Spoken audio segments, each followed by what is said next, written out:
Welcome, Miss Stephanie Burke, to Live Well Be Well's Wellness Talks in Napa Solano.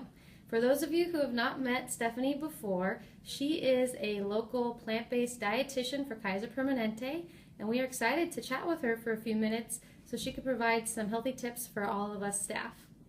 So Stephanie, the first question I'd like to ask you is, how did you get in the field of dietetics and most recently plant-based nutrition? Well, I've always been interested in nutrition, probably since I was a teenager. I really enjoyed learning about nutrition, reading nutrition magazines, especially I was an athlete as a teenager. And then I became a teacher, a fourth grade teacher, and then seeing the kids and how they eat and snack and how important their nutrition was really got me more interested in wanting to become a dietitian. So that led me to go back to school to get my master's to become a dietitian, because I love to teach and I love to help people, and so I thought it would be a good transition into a new field. And more recently, the plant-based thing, as a dietitian here at Kaiser, we see all sorts of patients for all different medical conditions, and there's just so much research coming out now with how eating a whole foods plant-based diet can really help improve health and be so nourishing and protective. So I've become really passionate about it. I eat mostly that way. I've been vegetarian most of my life, and then over the years I've transitioned more closely to that whole foods plant-based diet. So I've noticed benefits for myself, and I know it can also benefit others, so it's something that, it's really important to get the word out. Wonderful.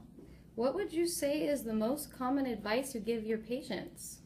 Pretty much every day, I see all different patients, all ages, but pretty much every day I think the most common thing that I recommend is eat fruit with every single meal.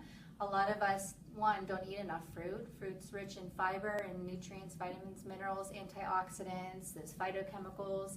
A lot of us crave sweets, and we eat the wrong types of sweets too often. So if we curb our sweet tooth with natural sugar from fruit, we'll crave those other sweets less often. Plus we can know that at every meal we're getting some fiber and some really wonderful nutrients. So that's probably the most common thing that I recommend. That is good advice. I actually had a pear after dinner, and I did not have my little craving for ice cream, so I think that does work. It does. All right, one more question for you.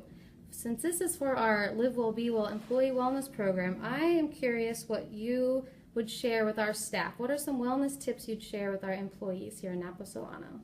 Well, a lot of people are interested in nutrition, and typically for dieting reasons, and I just like to remind everybody to not diet per se and follow fad diets. They're not really the most health protective way to eat or lose weight or whatever your goals are. So really, try to eat 3 meals a day. That's ideal. Keep your metabolism going, staying well fueled throughout the day so you have your energy. Try to eat more of those plant-based foods, whole natural foods, fresh foods more often, less processed foods. Stay active. It's really important for our health for so many reasons. Walking, whatever your body allows. Stay well hydrated. If you get that afternoon slump or you're tired, you could be really dehydrated. So, just nourish yourself well. If you do end up eating some treats and ice cream or pizza, don't feel guilty over it. Enjoy it. But for the majority of the diet, try to focus on those whole natural foods as often as you can. Wonderful. Thank you very much, Stephanie, and we look forward to hearing about all of your other endeavors in the plant-based world as time goes on. Thank you for joining our Wellness Talk.